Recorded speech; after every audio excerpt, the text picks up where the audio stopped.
everyone, and welcome to the Real Watchers live stream for December 10th, 2025. We're quickly approaching the end of the year. Hope you're all having a very, very good week so far.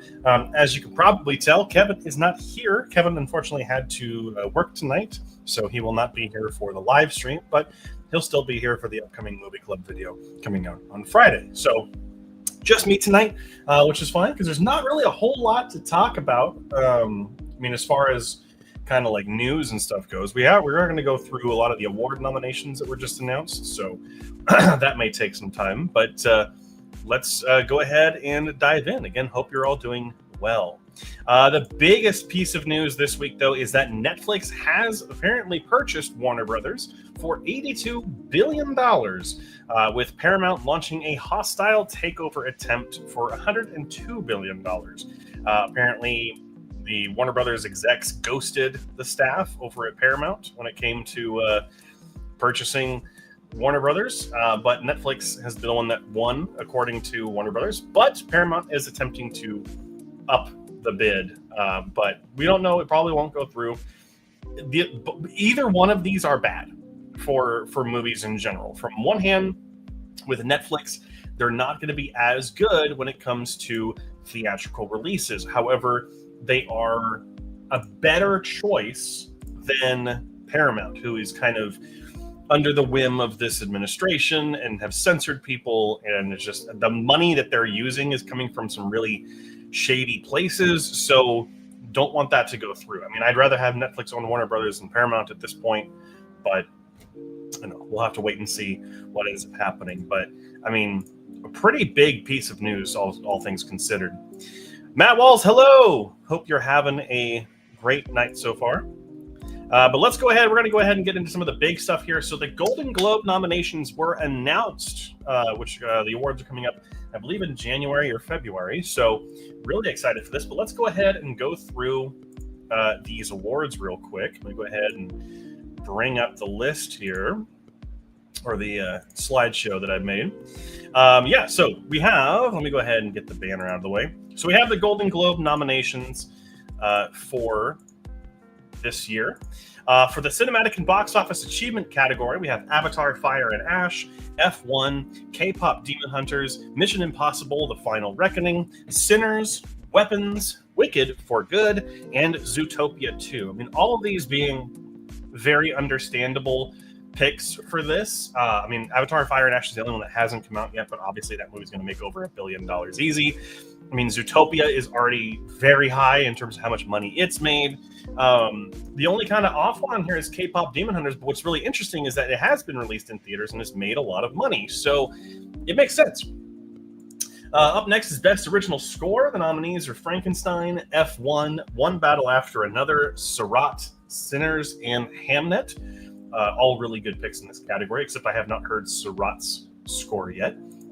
Best Original Song, we have Dream Is One from Avatar, Fire and Ash, Golden from K-Pop Demon Hunters, I Lied to You from Sinners, No Place Like Home from Wicked for Good, The Girl in the Bubble from Wicked for Good, and Train Dreams from Train Dreams. We all know this is going to go to Golden. If it doesn't, that would be a huge shocker. I don't think the Wicked songs deserve nominations, but that's just me. Best Screenplay, the nominees are Hamnet, It Was Just an Accident, Sentimental Value, One Battle After Another, Marty Supreme, and Sinners. Nothing really too flabbergasting here. Best Supporting Actor, we have Adam Sandler for Jay Kelly, Benicio del Toro for One Battle After Another, Jacob Elordi for Frankenstein, Paul Mescal for Hamnet, Sean Penn for One Battle After Another, and Stellan Skarsgård for Sentimental Value. Again, no surprises here. I just didn't think that Paul Mescal was going to be in the supporting actor category. That's really the only surprise here. Supporting actress, we have Amy Madigan from Weapons, which is a huge surprise. So happy for her. Ariana Grande for Wicked for Good. Elle Fanning for Sentimental Value. Emily Blunt for The Smashing Machine. Inga Ibsdottir Lilius from Sentimental Value. And Teyana Taylor for One Battle After Another. Biggest surprise here probably being Emily Blunt for The Smashing Machine. Best Actor, Musical or Comedy, we have Ethan Hawke for Blue Moon, George Clooney for Jay Kelly, Jesse Plemons for Begonia, Lee Byung-hun, I hope I'm saying that correctly, from No Other Choice, Leonardo DiCaprio for One Battle After Another, and Timothy Chalamet for Marty Supreme. seeing Lee Byung-hun nominated here, but nothing too surprising if I've heard anything from how the movie's being treated so far. Really surprised to not see Brendan Fraser here for Rental Family. Really kind of sad. Best Actress for Musical or Comedy, we have Amanda Seyfried for The Testament of Anne Lee, Chase Infinity for One Battle After Another, Cynthia Erivo for Wicked for Good, Emma Stone for Begonia, Kate Hudson for Song Sung Blue, and Rose Byrne for If I Had Legs, I'd Kick You. Big surprises here probably being Kate Hudson, because I didn't think Song Sung Blue was getting like really positive attention, but I mean, still cool. And Testament of Anne Lee, I'm really excited to see. So, Best Actor for Drama, we have Dwayne Johnson for The Smashing Machine, Jeremy Allen White for Springsteen, Deliver Me From Nowhere, Joel Edgerton for Train Dreams, Michael B. Jordan for Sinners, Oscar Isaac for Frankenstein, and Wagner Moura for The Secret Agent. Again, the only real surprise here probably going to be Dwayne Johnson for Smashing Machine and Jeremy Allen White. I don't think either of them are going to get the Oscar nom, but cool to see them here. Best Actress Drama, we have Ava Victor for Sorry Baby, Jennifer Lawrence for Die My Love, Jessie Buckley for Hamnet, Julia Roberts for After the Hunt, Renate Rensiv for Sentimental Value, and Tessa Thompson for Hedda. This is going to be an easy category. Jessie Buckley is going to win this for Hamlet. Best Picture Non-English Language, we have It Was Just an Accident from France, No Other Choice from South Korea, Sentimental Value from Norway, Surat from Spain, The Secret Agent from Brazil, and The Voice of Hind Rajab from Tunisia. Nothing really surprising here. Best Picture Animated, big surprise here. We have Arco, Demon Slayer, Kimetsu no Yaiba, Infinity Castle, Elio, K-Pop Demon Hunters, Little Amelie or the Character of Rain, and Zootopia 2. Really excited to see Demon Slayer on here. Really fantastic. Probably won't get the Oscar nom, but would be really cool if it did. This category is going to go to K-Pop Demon Hunters, as it rightly is deserved. I mean, Zootopia 2 might be a slightly better movie, but I think that K-Pop Demon Hunters just has such an impact over pop culture right now. It's going to be hard to... If that doesn't win, I think people are going to be really upset. Best Director, we have Chloe Zhao for Hamnet, Guillermo del Toro for Frankenstein, Jafar Panahi for It Was Just an Accident, Joaquin Trier for Sentimental Value, Paul Thomas Anderson for One Battle After Another, and Ryan Coogler for Sinners. I think this one is going to be a little up in the air until we start seeing some more awards come in, but I think One Battle After Another is really going to be the sweeping movie this year when it comes to the top categories. Best Picture Musical or Comedy, we have Blue Moon, Begonia, Marty Supreme, No Other Choice, Nouvelle Vague, and One Battle After Another. Surprising to see Nouvelle Vague up here, as well as No Other Choice, but not bad movies. Really surprising for the snub here for Wicked for Good. I mean, the movie's not that good, but surprising it's not on here. And Best Picture Drama, we have Frankenstein, Hamnet, It Was Just an Accident, Sentimental Value, Sinners, and The Secret Agent. Nothing surprising here either. I mean, I've only seen Frankenstein, Hamnet, and Sinners. I have not seen the other three yet because they have not been really made available. But some really just good categories all around. So honestly, not a lot of surprises here. A couple of snubs and a couple of surprises, but again, nothing too crazy. So, but on the heels of the Golden Globes, let me go ahead and get some water real quick. On the heels of the Golden Globes, we also had the Critics' Choice Award nominations announced, and this one has a lot more categories. So we're going to kind of just go through this pretty quickly. There's some surprises, but not really on others. So we'll go through these pretty quick. So for the Critics' Choice Awards for this year, Best Score, we have F1, Frankenstein, Hamnet, Marty Supreme, One Battle After Another, and Sinners. We're starting to see the favorite names here.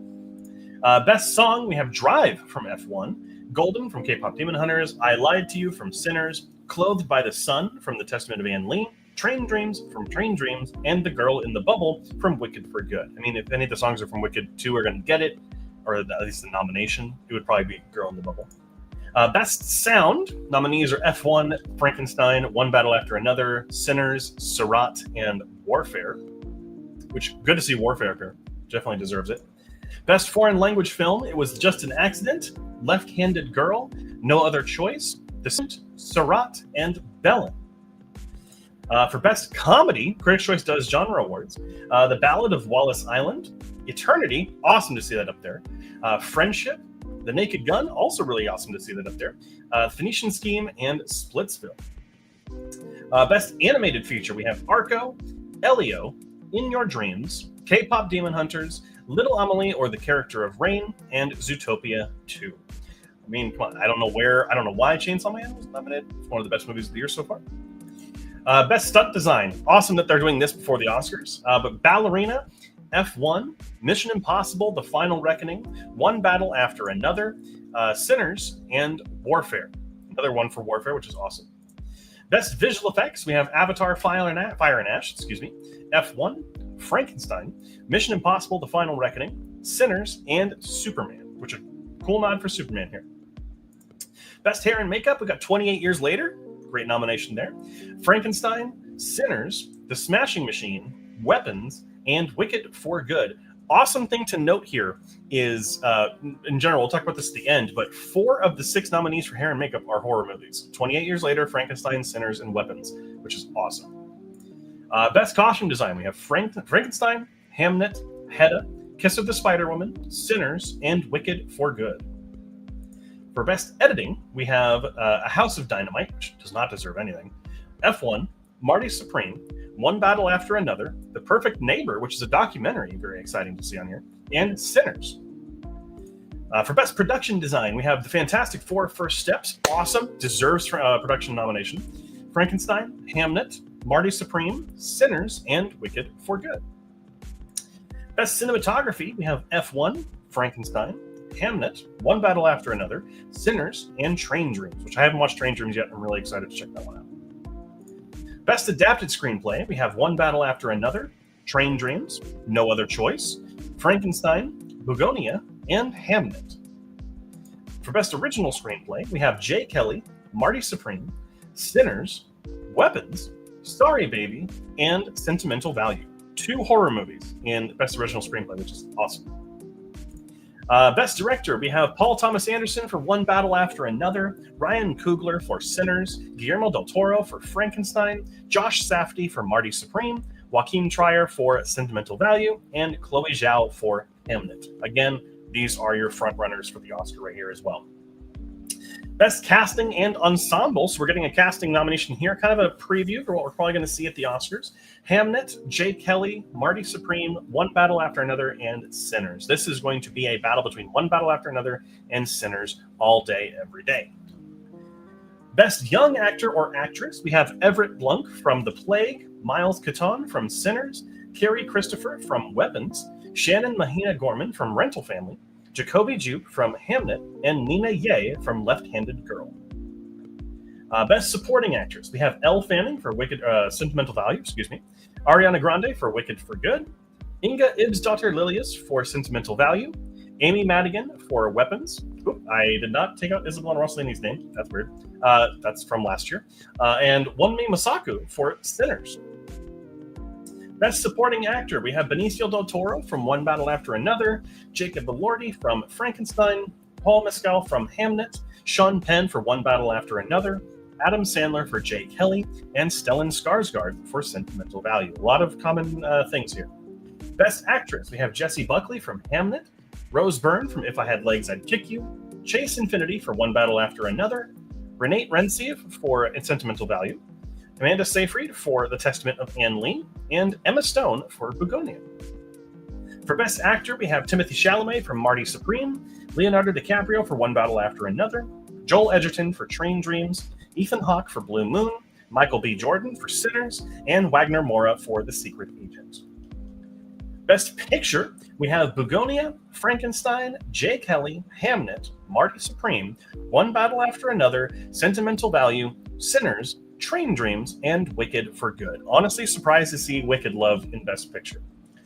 And that is it for the Critics' Choice Award nominations. One of the big things that I wanted to talk about kind of coming out of this was just how prevalent horror is this year, with Sinners, Weapons, and Frankenstein all getting a lot of Oscar love, potentially, and award season love. This has been a really great year for genre films in that regard, specifically horror. So some stuff there. Regardless of what you think about the movies themselves, really awesome to see them up here. But I'm going to go ahead and take a break from some news and get to some of these comments here. What does best sound mean? So that is, thank you. That's actually a really good question. So best sound is a mixture of things. It used to be they would do best sound editing and best sound design. right? So there was one award for best, like who created the best sound work and what had the best sound effects.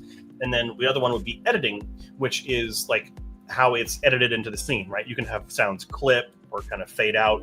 They've combined those together. So it's just like, it's like cinematography is using the camera and the lighting and everything.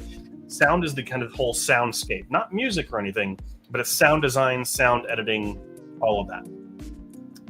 Netflix owning order scares me. Physical releases having another nail in the coffin. Yes, 100%. And 2, this feels like the studio-owned theaters of the old days, but in streaming services. Yeah, but at the end of the day, it is still a better choice than, unfortunately, what's it called? Paramount would be a much worse choice.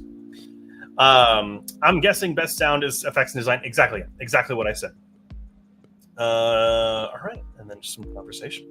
But let's go ahead and get into some of the other stories. Really awesome piece of news here. Star Wars will be re-releasing the original theatrical cut of the original film in February 2027 for the 50th anniversary of the original Star Wars. Give a round of applause for one of the biggest pieces of news out there right now. The fact that we're going to get the original 1977 version, like restored in 4K, is amazing. And I'm so happy to see this. Oh man, I knew they were going to do this for the 50th anniversary, 100%. Next up, Supergirl's teaser is releasing tomorrow. So, I'm really excited after some of the stuff we've seen. So that trailer is going to be coming out tomorrow. So make sure to be on the lookout for it. Next up, Super Troopers 3 is officially releasing on August 7th, 2026. So if you're a fan of those movies, the first movie's actually ages decently well. I haven't seen the second one though, but the third one will be releasing August 7th. So if you're interested, it'll be there. The Simpsons movie 2 has been delayed to September 3rd, 2027. It was delayed from July to September. Don't know why, but as long as it's 2D animated, I'm here to support it, even though I don't like The Simpsons anymore.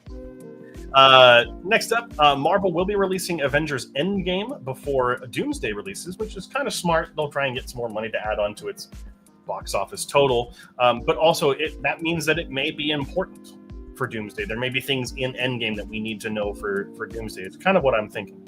So, also some really awesome news today. Letterboxd Video Store is now live. So for any of you who have Letterboxd accounts, whether you have a free one, the middle tier one, or the patron one like I do, you'll be able to actually rent videos from their shelves starting today. And the price of each movie varies on what country you're in and what movie it is. There are a couple of movies that have never been released before at all, and those will cost around $20 because they're just, it's also good to support indie filmmakers. But some of the other ones kind of range from either $4 to $10. It just depends on whichever one. You do not have to pay a subscription price for any of these. It is purely rental, like you'd rent a movie on YouTube or Prime or whatever. And I love this. I think it's a great idea. They're going to be rotating, so some movies will only be available for a short time. So you'll have like a month to watch them. I really like this. I think this is a great idea, especially to combat kind of rights issues. And like Netflix and Prime and HBO, they don't put out movies that we really want to see a lot often. So I love this. Next up, Black Panther 3 is expected to be releasing in 2028. This is coming from Ryan Coogler, who is kind of on the awards trail right now for Sinners. So we have yet to see if this is actually true, and that's coming out after both Doomsday and Secret Wars. So hopefully there's nothing too bad that happens in those movies to the Black Panther, Wakanda families, people. Lastly, speaking of Doomsday, the Avengers Doomsday trailer is reported to be about 1 minute and 25 seconds long. This makes sense because, it's a teaser trailer. They're putting it out a year ahead of time in front of Avatar Fire and Ash. This makes sense. We'll probably get the next trailer before Spider-Man, I'm assuming, midway through next year. But this is cool news. At least it's not like 30 seconds.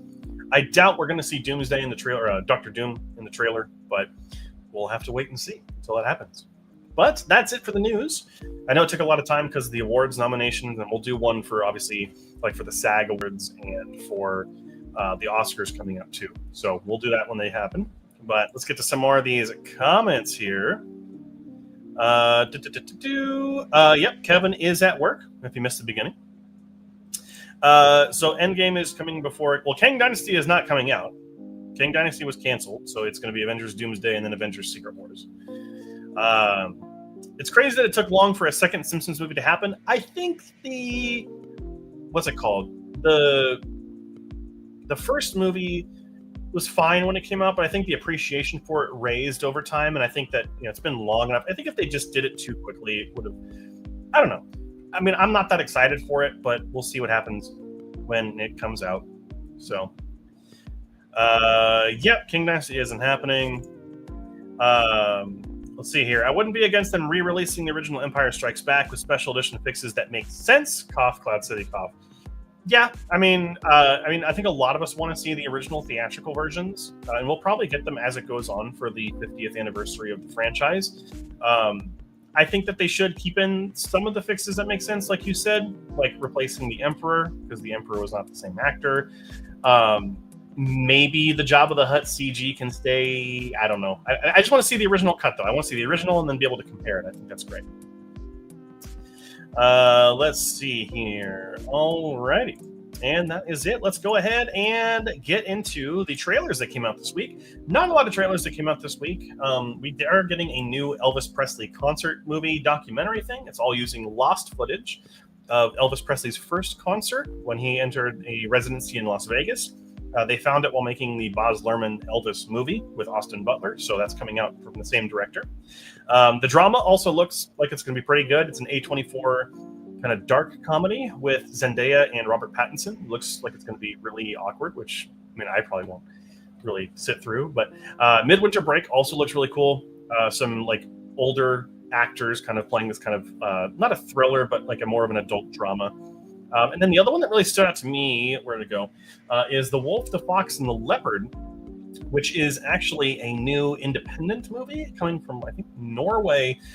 But there's some connection to the band Bad Omens, who has either done music for the movie or is kind of writing the song that's from it. But looks interesting at the very least, so thought I would go ahead and mention it here. Hey, Kevin's in the chat. Hey, you should be working. Go save some lives, Kevin. I'm just kidding. Kevin is he's not a doctor. I always joke around about it, but he does work in medical. So hopefully you're helping people out there, Kevin. Alrighty, and let's go ahead and talk about the box office this week, because oh my gosh, the box office had some really interesting stuff. In first place is Five Nights at Freddy's 2 with $64 million, followed by Zootopia 2 in second place with $43.4 million. Wicked for Good really falling off here with $17.4 million in its third week, I believe. And Jujutsu Kaisen coming in fourth. Jujutsu Kaisen Execution with $10.1 million. And then Now You See Me, Now You Don't, still hanging on. One of the movies that, really hung in there with $3.5 million. The biggest thing here is seeing Five Nights dethrone Zootopia. That is crazy. I don't think anyone was expecting it to open this big, especially with how bad the reviews were, at least from what I saw. So, I mean, we'll probably end up getting a third one. We'll have to wait and see. Let's see here. Got some more comments here. Paging Dr. Kevin Stat. He's alive. By golly, he's alive. Yep. Kevin is in fact alive. What? Wicked Part 2 fell off the box office? Yeah, at least here in the US. I don't know about anywhere else in the world. I think Zootopia is still the biggest one in the world right now, but Wicked Part 2 fell off. I think it had more mediocre or negative word of mouth compared to the first one. I think it's going to continue to fall off. I don't think it's going to get the Oscar nom for Best Picture. It does deserve craft categories, but I don't think it's going to get a picture nom. Alrighty. And lastly, let's go ahead and talk about the movies that are coming out this week. Not a lot coming out this week in terms of wide release, but these are the four that are coming out this weekend. Up first is Ella McKay. An idealistic young woman juggles her family and work life in a comedy about the people you love and how to survive them. Man, the reviews for this have been, oh boy, have they been bad. A lot of people calling out that the script is just terrible. Like, people do not talk like this, which is kind of interesting. Up after that is The King of Color. This is a documentary, a biography of Larry Herbert, who was the inventor of the Pantone matching system, which established a universal worldwide language for color, which is really cool. I didn't even know that existed, so I probably will, if I have the opportunity to check this out, definitely will. Up third is Atropia. It follows an aspiring actress working on a U.S. military base that simulates an Iraqi war zone. No idea. This is an independent film from a female director, which I'm always here to support. Reviews seem to be middle of the road, though, so have no idea what that means and if that's going to be popular at all. But that is coming out this weekend.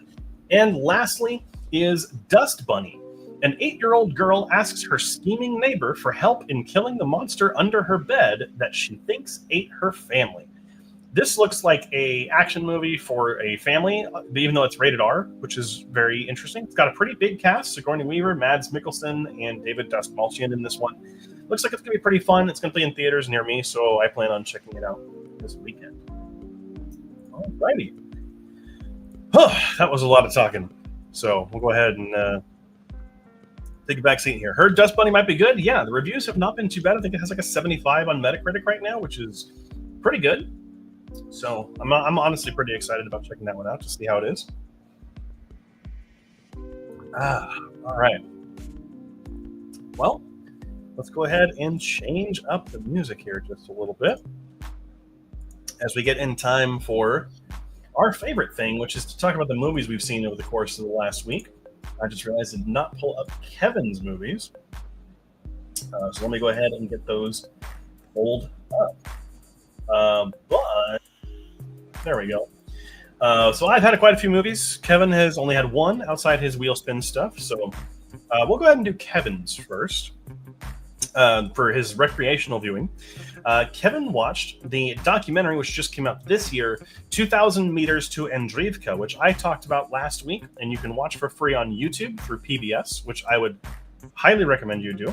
And it sounds like Kevin as well, saying that this is what we should be watching in history classes. I mean, this is more like a current events, but I get what you're saying. That nothing is glorified and it hits harder that way. It's a must watch. So Kevin says it's a must watch. I say it's a must watch. It's an hour and a half, maybe a little bit less than that, and it's free on YouTube. If you have that time, watch it. It does not censor anything, and it's a little bit, it is a downer, but it is an important documentary. It will be Oscar nominated this year for sure. So that was Kevin's only recreational viewing. So let's go ahead and go into the ones that I watched this week. Let me go ahead and actually, I think the music might be a little too loud. Turn that down a little bit. So the first movie I saw is I actually got to see Hamnet in theaters, which is one of the big movies that's being talked about for all the award season stuff. And this movie is very heavy. Especially if you're a parent, you're probably going to come out of this crying the whole time. It is a moving film about love and loss told through the lens of Anne Hathaway and William Shakespeare. So Anne Hathaway, not the actress. Anne Hathaway is William Shakespeare's wife. They had kids together, and this is the story about how they lost their son named Hamnet, who then inspired the play Hamlet, that William Shakespeare record. The two of them saying that Hamnet and Hamlet are interchangeable. They would kind of call their son both of those names. Jessie Buckley is going to win the Oscar. At least I hope she does. She's fantastic in this movie. A true revelation. Probably the best performance of her career. And now I finally understand the love for Paul Mescal. He's really, really good in this movie as well. Both of them playing parents exceedingly well. The range of emotion they show, kind of the depth of their sadness is really, really strong. The film is also gorgeous. Some of the best cinematography of the year. I definitely get why it's getting some Oscar and awards attention. And Chloe Zhao is just such a fantastic director. I mean, Eternals aside, whatever you thought of Eternals, she is a fantastic director. She's an Oscar-winning director. So love it here. Her script that she co-wrote with the author of the book that's based on is fantastic. And like, I don't plan on having kids, but man, this hit me so hard. Man, this one's really good. I think this movie does slow down a little bit in the middle of the film, kind of around the halfway point, but it really picks up in that last hour, and that's where it hits you over the head. So definitely fantastic. If you have the ability to go see this in theaters, would highly recommend it. It's gonna make you cry. I'll just fair warning. Next up, as a part of my December collection catch-up, because last month I did the Turkey Toon Fest and did all the animated movies. This month I'm doing movies that I own over there on my shelf that I have never reviewed. So up first, I did a collection of Charlie Chaplin movies, and there was The Rink was one of them. This was a short film song, but it's got some funny gags. There's some hijinks that happen in the kitchen that are really fun, with like the entry and exit doors, kind of before that was a popular shtick in comedies. Chaplin's fantastic here, as always. Doesn't quite feel like a Tramp film, though. It's clearly he is Tramp-like in this movie, But this film feels more like a comedy skit than a tramp adventure, which makes me like it a little bit less because the character of the tramp is so good. But the rank gives 75 out of 100. The other short was The Vagabond, which is another Charlie Chaplin short. This one, he is not playing the tramp, but he's playing just a musician character. It still has that Chaplin charm and magic to it, but it's just not as interesting or as sweet as I was hoping. The poor musician angle that it takes is great and adds some new comedy layers that way, especially having to play around with the violin. But it feels like a lot of the same. Chaplin's magical as always, but just didn't really feel like anything new. So 65 out of 100 on that one. And the third one in that collection that I had never reviewed was Tilly's Punctured Romance, which is the first feature-length comedy movie, actually, which is very interesting. I did not know that. It's not a tramp comedy, which is unfortunate. I was expecting it to be a tramp comedy, but it wasn't. I think this was before the tramp existed as a character. I'm not entirely sure on that, so don't quote me. But I think that this one was just kind of a letdown. It's still finding its footing as the first feature-length comedy movie ever. It definitely has some pitfalls. It's definitely padded out a little bit. It's got funny moments, and he's the heart of the movie, but it's just not as funny or as heartfelt as his later films are. It's fine. 60 out of 100. Wouldn't really give it anything crazy. Up after that, though, I did see Zootopia 2 in theaters, the big animated movie of this part of the year. And I thought this was a cute and fun follow-up to the first movie that is just not as good as the first. On the positive side, I think the performances were really good here. Jennifer Goodwin and Jason Bateman are given a lot more to do here, and their relationship as partners is really expanded upon. It provides a lot of the emotional core, and they handle it really well, and they bring it out in their vocal performances. But Ke Huy Quan is the soul of this movie, though, the heart and soul. He's fantastic as Gary, which, I mean, hey, share a name, which is fantastic. His moments of emotion and humor are fantastic. They're earned. It's really darn cute, actually. Really cute character. The only performance I didn't really like, though, was Fortune Feimster, who played the character Nibbles. I didn't think that character was necessary. Not so much on her, maybe, the actress playing her, but, man, it just was not that good of a character. Visuals are insane, though. A lot of brilliant new environments that they bring into this, especially like snow and swamp environments. And the character designs are all really wonderful. But man, the horse mayor, played by Patrick Warburton, his teeth really bugged me, and I don't know why. I also appreciate the present. There was more chase scenes and there was more action sequences, but that's also the problem. I think this movie focused a little too much on the action and chase stuff instead of going deeper into the messaging and deeper into kind of that universal idea of, prejudice being a bad thing. And, where the first movie was really about racism and social justice and all these things. This one doesn't really go that deep. And that's what I was expecting it to go deep again, but it just didn't. So 80 out of 100. All right, and another collection catch-up movie for me was Flying Down to Rio, which was the first movie that Ginger Rogers and Fred Astaire ever starred in together, and unfortunately, they're side characters. So they're sidelined in favor of other actors who are not as interesting and not as fun, which is the big problem. Wasn't too thrilled with this movie. It's got great dance scenes, but the leads just suck. I mean, the girl, I think she's a Mexican actress, and I can't remember her name. She's fantastic. She's gorgeous, but like her character and her writing sucked. It was like, okay, that's terrible. The guy looked pretty good looking guy, but again, not given anything of any substance to him, which was really annoying. Dancing scenes again, wonderful. Rogers and Astaire are the best part of this, but they're left to the side, which is really annoying. And luckily that gets expanded upon later and they get more movies together, but man, it was hard not watching them. So up after that, not that many more left here, so we'll get through them. Watched another short film that I had gotten a long time ago on DVD called R2-D2 Beneath the Dome, which is a little short mockumentary that Star Wars made as a bonus feature for Attack of the Clones, I believe. It was also on StarWars.com. But it was a mockumentary about R2-D2 portraying him as like a real person, like an actual actor, and people talking about him like he's the kind of guy that had his burnout and then his comeback. And it's commendable that they're all sticking to the bit, but it's a little cringy. The joke gets a little old, a little too fast. It's fun for Star Wars fans, but other than that, like if you're not a Star Wars fan, you're not going to watch this anyway, but there's no real reason for you to. So, worst movie of the week so far, though, was Attack of the Giant Leeches, which is a movie that I own on like a 50 movie collection of just schlock. And this one was not a good way to spend an hour. It was poorly made, poorly written, poorly acted, got terrible costumes, terrible makeup. When you have a 60-minute movie and you're talking about a giant Attack of the Giant Leeches, and the giant leeches are only in it for 5 minutes, what are you doing? Like, obviously you have budget reasons, but the costumes didn't even look that good. Like, where did the budget go? Probably to the costumes.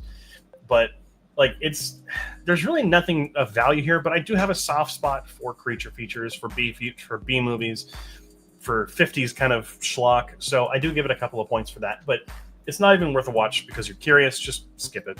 It's not worth it. It is on Tubi though, and on Prime, apparently. Up after that is a short documentary that is available now on Netflix, which is called All the Empty Rooms, which is incredible. If you have the 20 or 30 minutes to watch this and you have Netflix, please do. This is very important. This is following a reporter. I don't remember which organization he works for, but he has been reporting on all the school shootings since the very beginning, since like the first major, I think since Columbine. But this is kind of documenting his personal project where he goes to the families of victims of school shootings, and he and his photographer document the child's bedroom, because a lot of these families leave them as they were, or they kind of leave them as shrines or whatever. And it's a documentary about how these rooms, and you see these kids and their messages and who they were.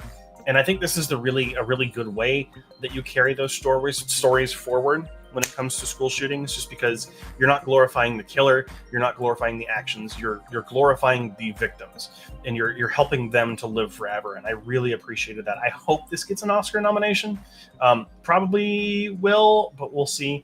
And I do agree with the documentary that every politician, regardless of party, and I'm not taking one side or another, every politician needs to go stand in one of those kids' rooms and realize that how they continue to fail the children of this country. 100%. Lastly, was another short film that I have, which is the Robot Chicken Special, the Star Wars one, Episode 2. Definitely, I feel like these are better than the Family Guy ones, just because the anthology format really serves these a little bit better. I do own this, by the way. It's part of my collection catch-up. Not all the jokes land, but the ones that do are pretty darn good.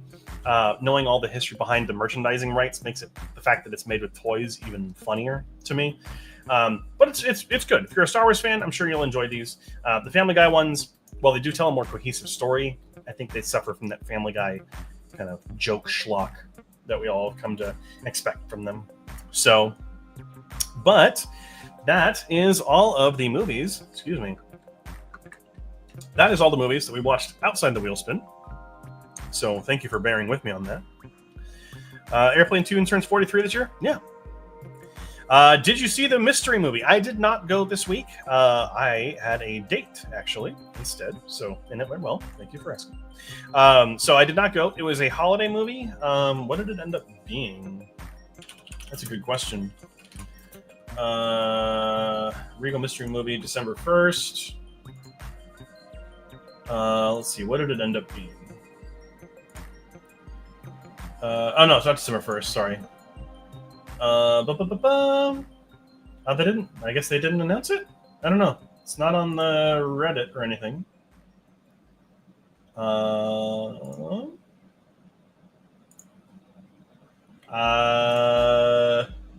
I guess it was... Oh, no, it was Dust Bunny. Shit. Well, I was kind of hoping to watch that. Or no, it wasn't Dust Bunny. That's wrong. Interesting. All right, well, I can't tell what it was. I guess I'll never know. Let's see here. Theory of Cat Dog? Okay, serious, but cool. I have no idea what you're going on about, Fox. Sorry. Alrighty, let's go ahead and get to the wheel spin movies. We'll get to Kevin's short first, which is The Unruly Hair from 1945. Kevin gave this a 88 out of 100, saying that it was a really great short with great laughs, that Bugs is a menace to Elmer the entire time, and the animation is amazing with a lot of the sound effects that go along with it. So Kevin really enjoyed this one, giving it an 88. My short this week was also a Looney Tunes short, which I really enjoyed, called A Ham and a Roll, which I really liked this because it didn't have like big Looney Tunes characters. It kind of had their Chip and Dale knockoff, which was kind of fun. I really enjoyed it. It had some great animation, and the premise is really fun. The fact that there's a dog actor who's working on Looney Tunes and is tired of it and wants to do Shakespeare. So goes home and practices Shakespeare, but there's the gophers that live there, and they mess with him in the theme of the Shakespeare stuff that he's reciting, which I love that idea. I thought that was fantastic. And it's good stuff. A lot of fun. So 80 out of 100. Not the most memorable one ever, but very good. All right. And lastly, we have Kevin's wheel spin movie, which was my choice. So since he was going to watch 2,000 Meters to Andreevka, I had Kevin watch 20 Days in Mariupol. It's cool that he gave about the same score. Kevin said that it was heart-wrenching, powerful, and not glorified at all. This is also a must-watch. Couldn't agree more with you, Kevin. This is the documentary that won the Oscar for Best Documentary Feature back in 2024. So, yeah, if you have the time, definitely check this one out, because it is... This one's really... Both of them are fantastic. You should watch both of them back-to-back, honestly. But... All right. And lastly... we have my movie, which was actually a wheel spin as well. And Kevin gave me The Conjuring Last Rites. This movie was... it was worse than the third movie, but I think it was more memorable than the third movie. This one felt more like a James Wan Conjuring movie instead of the third one, but it also just wasn't that good. The problem is that so let's start with the positives. This one has really good performances. Patrick Wilson and Vera Farmiga are still the best part of these movies. They will always be the best part of these movies because their performances are good and they're really committed to it, which is fantastic. The problem, and I also like the story of like the family and kind of passing on an ability and kind of learning to accept your fears and all that. That's some good stuff. The problem is, this movie has some tonal issues. It kind of goes from family comedy in some aspects to like scary in the next, and it really flip-flops and kind of gives you a little bit of whiplash, which I wasn't really expecting and didn't really like. Also, it's just missing the James Wan magic. It doesn't have that same feeling as the original Conjuring movies. It feels lesser, which is unfortunate. It's fine. The problem with this, though, is like since the third movie came out, and seeing this one, there's a lot of stuff that's come out about the Warrens and how they are terrible people. Like Ed Warren is to the level of like Diddy, not to like that level, but like he's a predator too.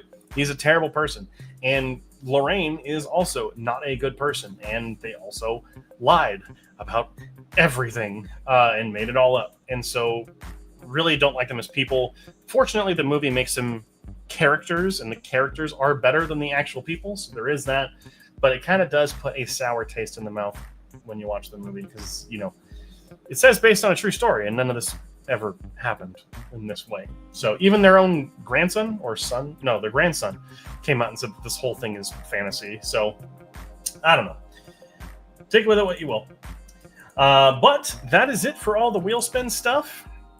So we'll go ahead and move on to the spinning of the wheel, which is when we have a wheel filled with names and we click a button, then it spins the wheel, and after some time there's a little triangle. That triangle will land on a movie that we then have to watch. Hopefully I did you justice, Kevin. Hopefully that was good enough. But let me go ahead and share the wheel. All right, so we'll go ahead and give it a couple minutes. If you have anything that you want to put on the wheel, either for shorts or movies, just let us know.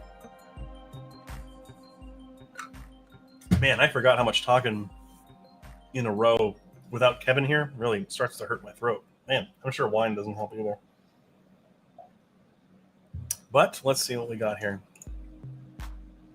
There's something in the barn, Nadia says. Let's see here.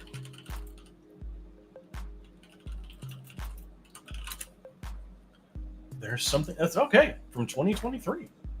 And it's on Shudder. Okay. Sounds good. If you're going to be a teacher, get used to talking. Yeah. Unfortunately, most of the classes are probably going to be online, so I won't have to do too much talking. But if it's in person, then I will have to. The Cat Dog short Fetch. Let's see. Okay. There is a Cat Dog short called Fetch. All right. We'll put that on the shorts wheel. 1 second.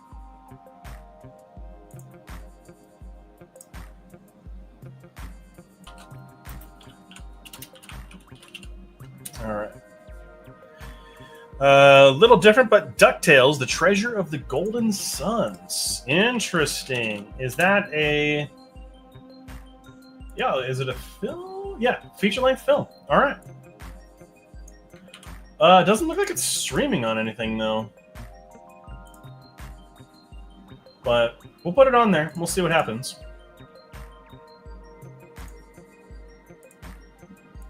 All right.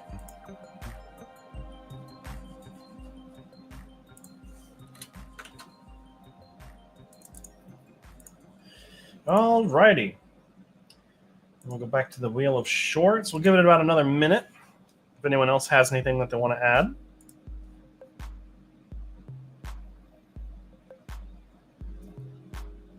All right. I don't know what I'm looking for. Hopefully it's something that I own that I haven't seen yet. That'd be kind of nice. It was the pilot for the series made as a film, but in reruns it was split into... That's cool. Okay. So I wonder if it's probably available on like Disney Plus as the 5 episodes then. That'd be interesting to find out. I'll have to look into that. If it ever comes up. There's... Oh man, there's so many movies on the wheel now. So hopefully it doesn't come to a Garrett or Kevin pick again. Since Kevin isn't here, if it does land on a Kevin pick, I'll get it from him on when we film Movie Club. So, alrighty, let's go ahead and that's going to be time. We'll go ahead and spin the wheel here. We'll go ahead and get Kevin's short first. And then I have a short already ready if it lands on my pick. As it did. All right, I might have to reduce the number of ones on there. So Kevin, if you can hear me, if you're still here, you're going to be watching the shorts, All the Empty Bedrooms, because I want you to watch it. Let's go ahead. I'm going to sort this real quick. There are quite a few on here. I'm going to remove 4 of each one. All right. And so that's Kevin's short, so we'll shuffle it up, and we'll get mine. Rigged, I call hacks. Well, I'll probably get one here. Oh. Hey. Brideless Groom is going to be my short this week. Which, let's go ahead and check on Letterboxd. Brideless Groom is a Three Stooges short. Okay, cool. So that's going to be on Tubi and or on Amazon. Awesome. All right.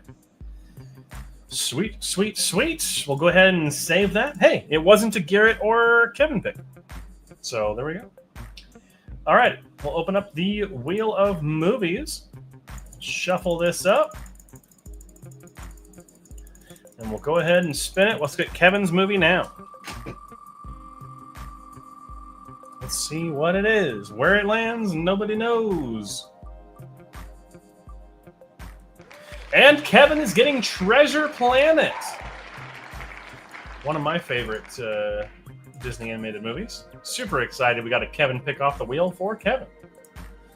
All right. And we will shuffle it up and get a movie for me. I had a Kevin pick last week, so if it lands on Kevin's pick for me, I will respin it.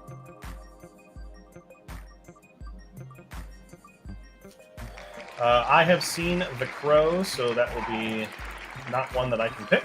I'll spin it again.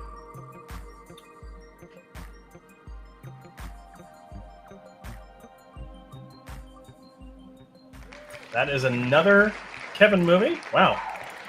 Also, I think we have... Did I copy a lot of these? Oh my gosh. Why did it copy so many? I'm going to get rid of some of those. Oh my gosh. Okay, so there was a glitch. Jeez Louise. Sorry about that. All right, let's spin it up. I didn't think I copied it that many times. Sorry, guys. Oh my gosh. It was Kevin's pick last week. We're not doing that. I've never had to spin the wheel 4 times.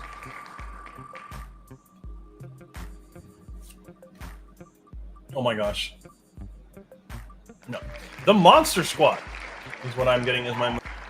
Let's go ahead and see here from 1987, available on Amazon Prime.